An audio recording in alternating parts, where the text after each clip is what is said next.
Okay, so looking at the box single leg step up as an exercise, it's going to help kind of work the posterior chain.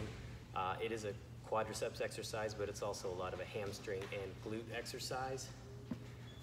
First thing I want to really look at is setup of the feet. We don't want to be way back here. This really doesn't let me load this front leg very effectively, and I have to push a lot off my back leg, and I almost have to throw myself forward momentum-wise. That doesn't really get us what we want out of this, especially if we're trying to load this front leg. So I recommend coming a lot closer.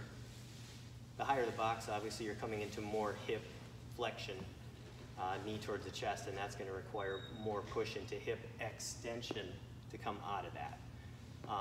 In the case of trying to load the quads and sometimes the knees directly, we can bring this knee more and more forward over your toes.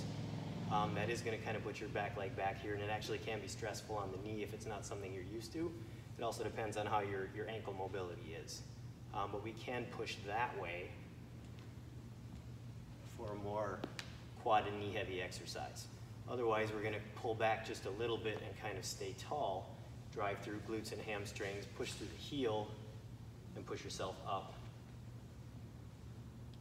smoothly.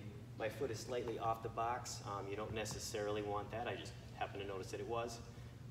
You also want to make sure, depending on what you're trying to get, if you're trying to be more explosive, you can add that reciprocal motion, bring your back knee up.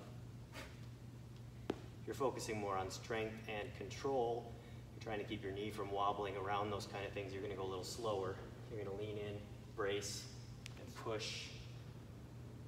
And then you're going to lower slowly, trying to have that good control all the way to the floor. So it really depends on what it is you're trying to work. But again, the setup's key, and thinking about where am I positioning myself and what forces, what muscles am I trying to use.